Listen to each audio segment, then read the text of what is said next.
Hello दोस्तों, आप लोगों का स्वागत है प्रगति क्लास में। आज का जो लेक्चर है वो क्लास 10th के इकोनॉमिक्स चैप्टर नंबर 3 से रिलेटेड है।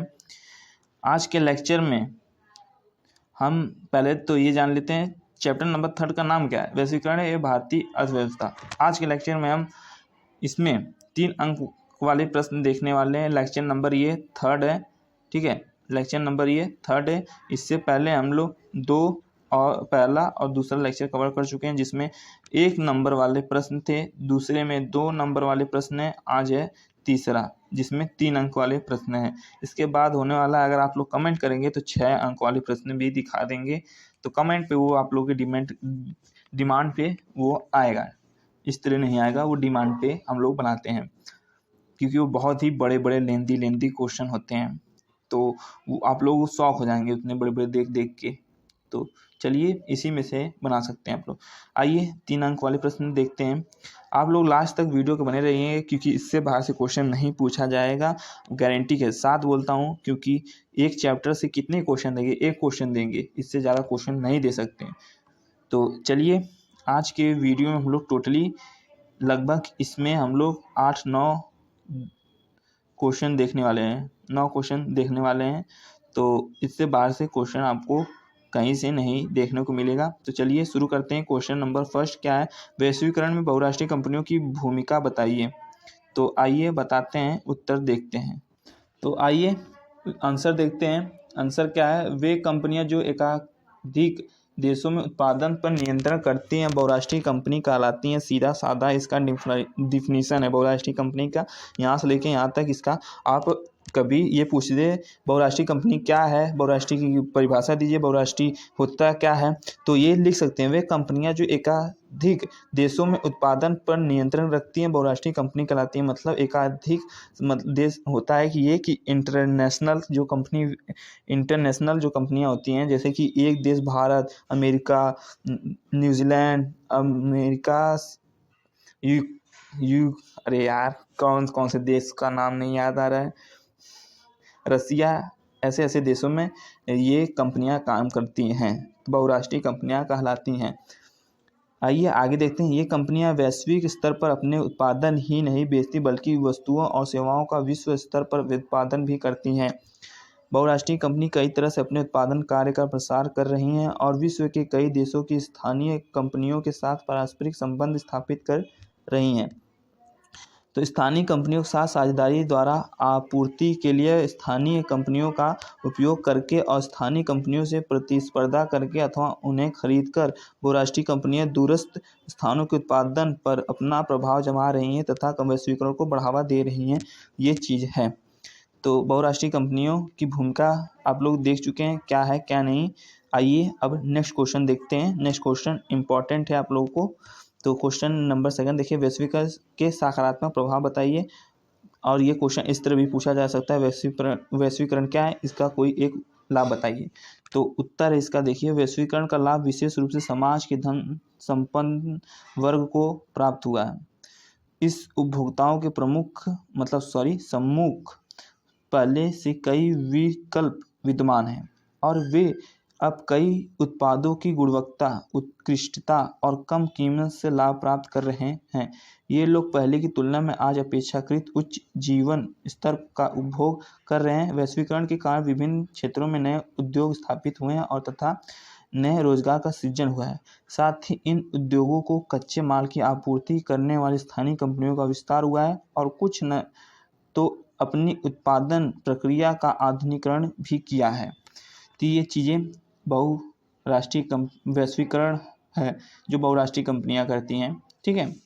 वैश्वीकरण चलिए जान चुके हैं। अब नेक्स्ट क्वेश्चन पे चलते हैं। तो तीसरा क्वेश्चन है क्या? तो हाल के वर्षों में भारतीय बाजार में आए परिवर्तन को उदाहरण सही समझाइए। तो उत्तर है क्या है? भारतीय बाजार हाल के वर्षों की पूरी तरह बदल चुका है। बाजार में देशी विदेशी कंपनियों के कई उत्पादन विद्यमान होते हैं। कई बहुराष्ट्रीय कंपनियां भारत में अपने उत्पादों का उत्पादन कर रही हैं। ये कंपनियां अपनी वस्तुओं को भारतीय बाजारों के साथ साथ विदेशी बाजारों के लिए भी निर्यात कर रही हैं। हाल के वर्षों में हमारे बाजार काफ़ी विकसित हुए हैं विस्तृत हो चुके हैं या फिर विकसित हो चुके हैं, जो भी बोल सकते हैं, लिख सकते हैं। वैश्वीकरण और उत्पादनों बोली स्थानीय एवं विदेशी दोनों के बीच काफ़ी अधिक प्रतिस्पर्धा से उपभोक्ताओं, विशेषकर शहरी उपभोक्ताओं को लाभ हुआ है। उपभोक्ताओं को कम कीमत पर पहले से उत्कृष्ट सामान मिल रहा है। उदाहरण स्वरूप भारत में पहले मोटर गाड़ियों की 2-3 कंपनियां थीं, लेकिन वर्तमान में मोटर गाड़ियों की दर्जनों कंपनियां हैं जो कम कीमत पर उच्च तकनीक की गाड़ियां उपलब्ध करा रही हैं। इसी तरह स्थिति इलेक्ट्रिक सामान आदि में भी देखने को मिल रहा है। तो आप लोग पता है प्रतिस्पर्धा जितनी बढ़ती है, लोग सोचते हैं हमारी कंपनी, हम लोग आगे जाएं, तो वो कम कीमत बोल के या फिर जैसे भी चीज़ें बेचते हैं तो कम दाम पे और सेल लगा के, डिस्काउंट दे के, कैसे भी उसको अपने आप को लोगों से ज़्यादा दिखाते हैं कि हमारे प्रोडक्ट की वैल्यू ज़्यादा है। तो इस तरह कंपनियां करती हैं। अब क्वेश्चन नंबर 4 देखते हैं। नई आर्थिक नीति की आवश्यकता को स्पष्ट कीजिए। तो अब देखते हैं उसका उत्तर। पहला पॉइंट है विदेशी विनिमय कोष में कमी। तो आर्थिक नीति की आवश्यकता को स्पष्ट कीजिए, जो विदेशी विनिमय कोष में कमी है। तो बढ़ते हुए राजकोषीय घाटे और प्रतिकूल भुगतान संतुलन के कारण विदेशी विनिमय कोष में कमी आई है। 1990 से 1991 में स्थिति इतनी खराब हो गई है कि लोग 10 दिनों तक विदेशी आयात बिलों का भुगतान नहीं कर पाए। ठीक है। अब दूसरा पॉइंट क्या है? कीमतों में वृद्धि। 1951 से 1991 के काल के दौरान अर्थव्यवस्था में स्फीतिकारी दबाव महसूस किए गए। कृषि औद्योगिक विकास की दर को बढ़ाने के सरकार अत्यधिक व्यय करने लगी। सामाजिक कल्याण को देखते हुए भी हमारे व्यय बढ़ गए। गैर विकासात्मक व्यय भी बढ़ गए थे। उत्पादन और व्यय में तालमेल कभी भी नहीं बैठ सका। तो उत्पादन कम होते थे, व्यय ज़्यादा हो जाते थे, खर्चे ज़्यादा हो जाते थे, इसलिए तालमेल नहीं बैठ पा रहा था। तो वहाँ की कीमतों में बढ़ती जा रही थी। जब इकोनॉमी गिरेगी तो कीमत अपने आप बढ़ेगी। ठीक है, ये होता है। इकोनॉमी घटती है देश की तो कीमतें बढ़ती हैं सामानों की। तो तीसरा देखिए, राजकोषीय घाट।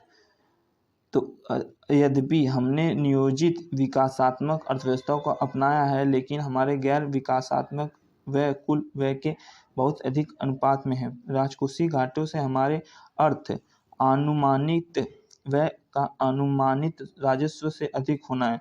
ऐसे में अनुमानित व्यय की अनुमानित राजस्व पे अधिकता होती है। तो ये चीज़ें राजकोषीय घाटा कहलाती हैं। अब चौथा पॉइंट क्या है? प्रतिकूल भुगतान शेष। तो चौथा पॉइंट देख लीजिए, भुगतान संतुलन। जो हमारे विदेशी को जो विदेशों में भुगतान करता है और जो हमारे देशों से प्राप्त करना है या फिर करता है, उसके बीच का अंतर है। प्रतिकूल भुगतान संतुलन की स्थिति में हमारे प्राप्त करने से अधिक भुगतान करना पड़ता है। ये चौथा पॉइंट है। तो आंसर चौथा भी हो चुका है। अब क्वेश्चन नंबर 5 देखते हैं। पांचवा क्या है? क्वेश्चन नंबर 5, नई आर्थिक नीति के उद्देश्यों की व्याख्या कीजिए। नई आर्थिक नीति के उद्देश्यों की व्याख्या करना है। तो उत्तर, नई आर्थिक नीति के प्रमुख उद्देश्य इस प्रकार है। पहला, अर्थव्यवस्था का उदारीकरण। सरकार द्वारा प्रत्यक्ष और भौतिक नियंत्रण को निम्नलिखित के संदर्भ में उदार बनाया गया है।